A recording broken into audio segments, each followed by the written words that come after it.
มือนี่เป็นมือสันวันดีพี่น้อง หม่างเฮือนแล้วจ้าพี่น้องมือนี่หม่างเฮือนเนาะสร้างมาหม่างเรียบร้อยเนาะจักขาคันจอดอยู่ดิเสียงเปิงเปิงปังปังทั้งหลังเฮือนเจ้าเริ่มหม่างกับทั้งพุ่นก่อนพี่น้องเดี๋ยวถ่าเบิ่งว่ามือได้สิแล้วพี่น้องสิหม่างแล้วเนาะสร้างว่าประเมินให้ประมาณ2-3 มื้อเราอะถ้าเลื่อนมา2-3 มื้อเนาะหม่างแล้วก็พอดีได้สร้างว่าน้องบัวที่มาเฮ็ดเฮือนให้เฮานี่ก็3 มื้อเจ้าเนาะสบายดีเด้อพี่น้องสบายดีเบิดทุกคู่ทุกคนเนาะสบายดียามเช้าพี่น้องภาพนี่ก็สิบ่เห็นอีกเด้อพี่น้องเบิ่งเด้อบ่สิถ่ายรูปไว้เป็นที่ระลึกนี่เฮือนหลังนี่โหมดนี่สิบ่เห็นอีกแล้วเนาะ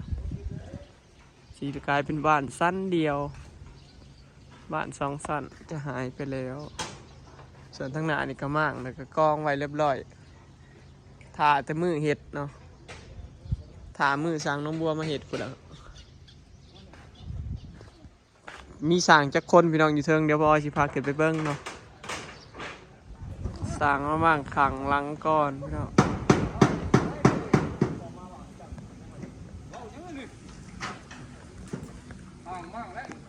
2-4-5 คน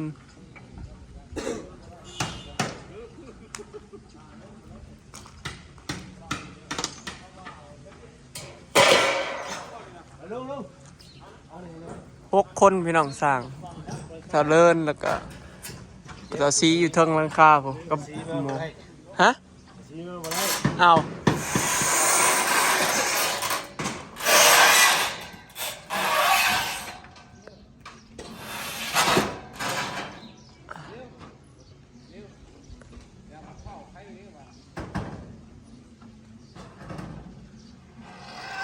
ได้ผู้ใดอยากมักพร้าวกระโดดแลดแป้วโรเดอร์ผู้เฒ่า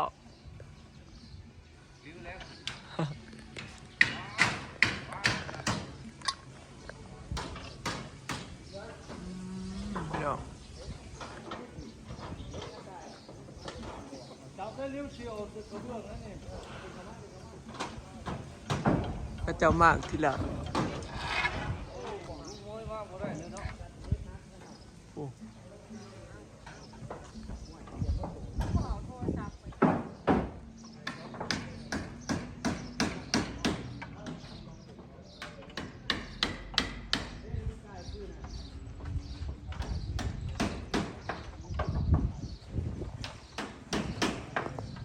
แล้วก็สีข้างนี่ก็ออกไปแล้วกระเบื้องก็โบโหเขาเจ้ายิ่งน็อตไว้บ่พี่น้องเรือว่าเขาเจ้าใส่อันนั้นนี่ไว้ซื่อ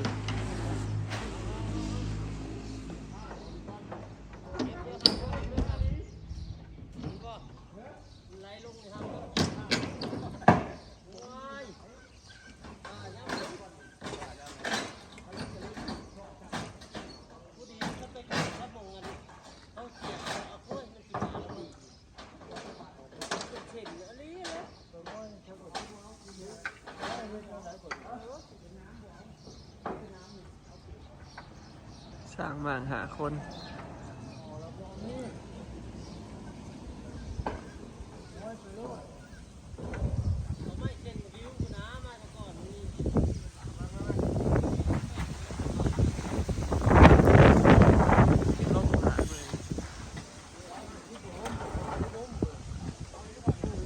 แห้งนะพี่น้องเริ่มหนาวมาอีกแล้ววานนี้ยังร้อนอยู่ประมาณมื้อนี้นะหนาวลมแห้งอีเด้อพี่น้องมื้อนี้อากาศก็หนาว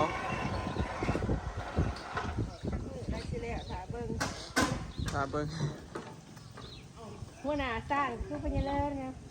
ไปเลิศจักมือสิแล้วมากนี่3 มื้อบ่5 มื้อเราประมาณ3 มื้อพี่น้องเชื่อไว้เนาะ3 มื้อหลังคาแล้วว่ะ8 แอมอีก3 มื้อโอ้ฮะวันแล้วแต่สร้าง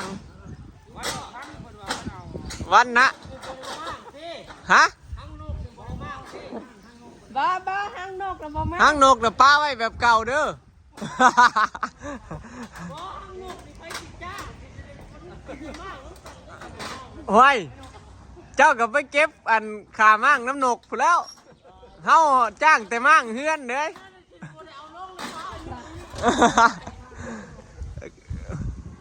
จ้างมั่งแต่เฮือนเด้อ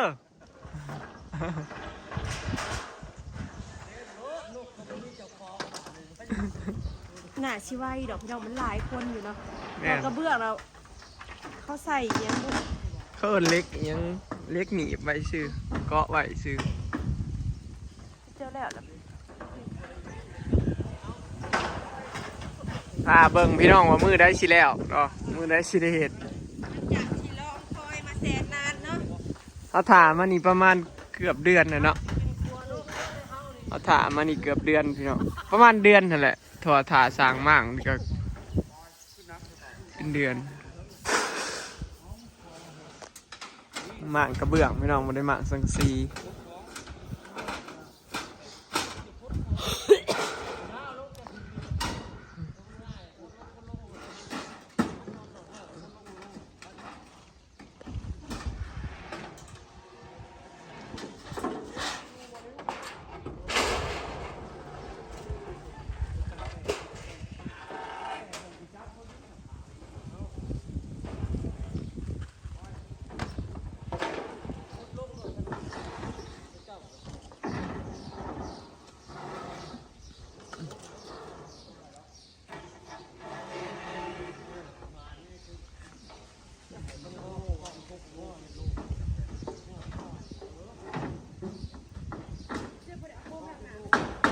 อยู่รถใหญ่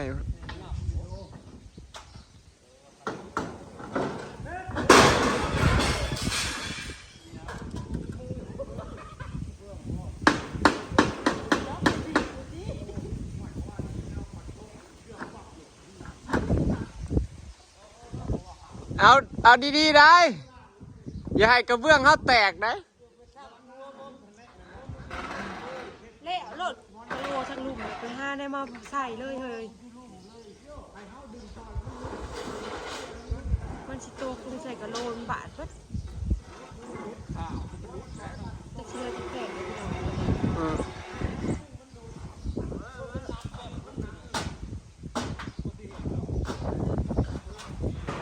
เอาเครื่องเรือนพี่น้อง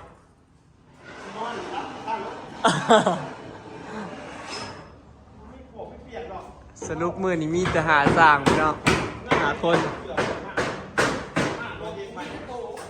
ฮะอีหยังเกาะบ่มีปวกบ่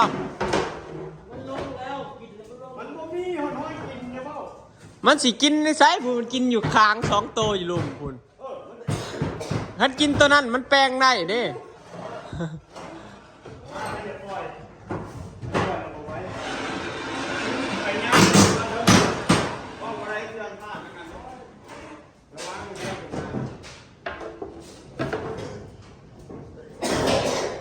กระเบื้องไม่อยู่เทิงเนี่ยปวกเนี่ยบริกินพี่น้องมันกินอยู่ค้าง2 โตวเนี่ยอยู่ลุมขาดไปแล้ว เชื่อกับพายพี่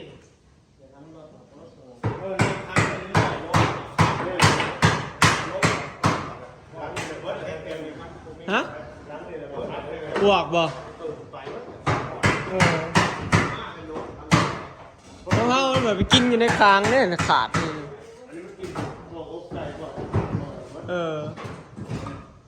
ไผเฮือนไม่ซอกสั้นชั่วมือนี่นั่นไม่ปวกกินเบิดไผบ่อยู่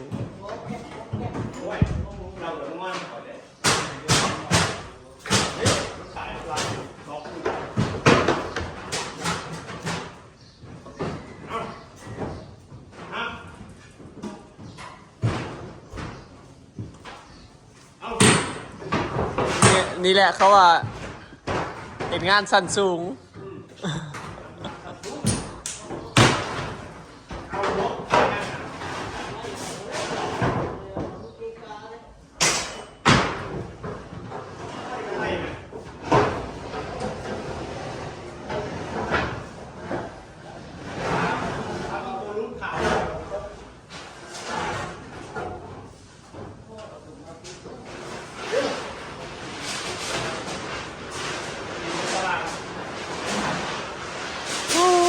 มือนี่ก็ล่มนี่ได้พี่น้อง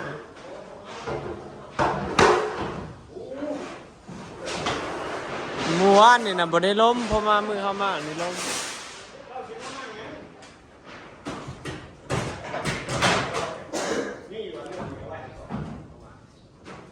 เพื่อซื้อมากมันแค่เรียกแล้วจะเป็นโง่มาก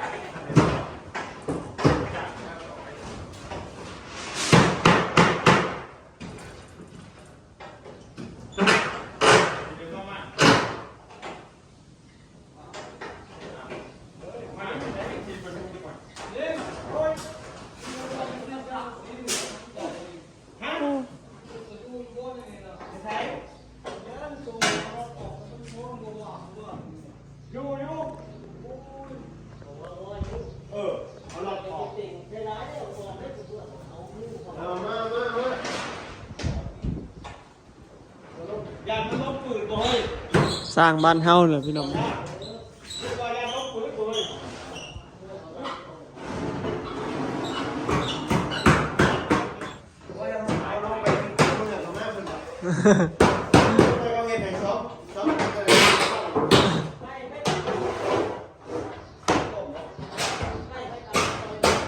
เริ่มออกมาเรื่อยๆแล้วพี่น้องเอ้ยบอดิวกระเบื้องข้างล่างจัง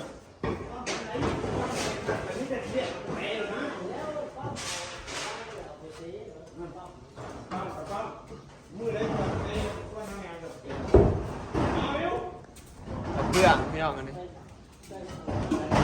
เบื้องสีน้ำเงินเป็นสีขาวแล้วเป็นสีเหลืองเลย เขาอ่ะสีแดงพี่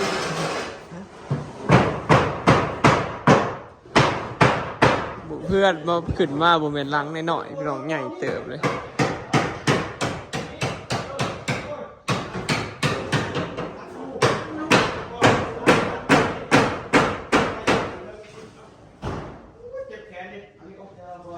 บอยสิออกไปเห็ดอยู่หน้าแล้วพี่น้องใหม่หักไม่ได้เห็ดใหญ่ซ้ำเก่าดอกเห็ดหน่อยกว่าเก่าอันนี้มัน3 ห้องบอยสิเห็ด2 ห้องนอนเท่านั้น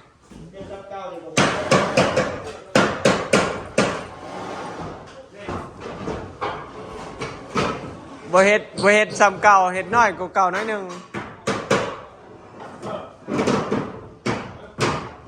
เห็ด2 ห้องเอา2 ห้องนอนนี่พี่น้อง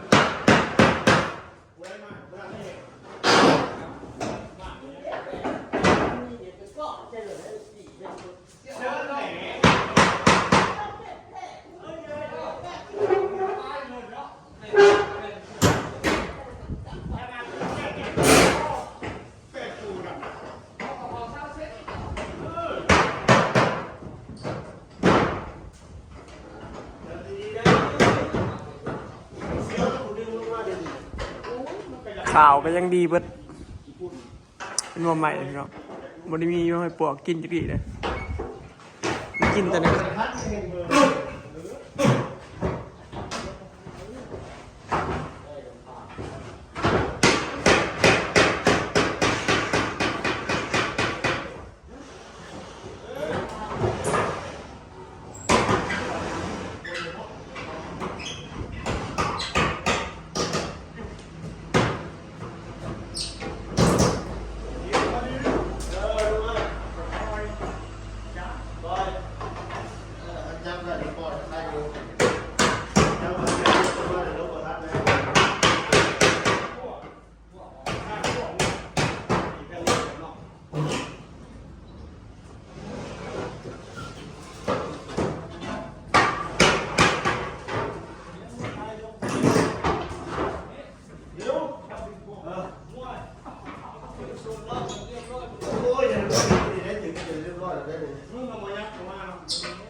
ถือยังก็ได้ใครอย่าถือหัวกันเด้อ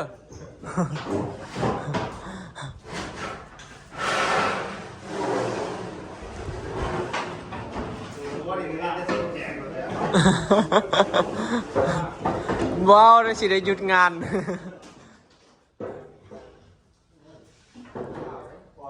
นี่แหละพี่น้องเนาะมือนี่เป็นมือสันวันดีหมั่งเฮือนเด้อพี่น้อง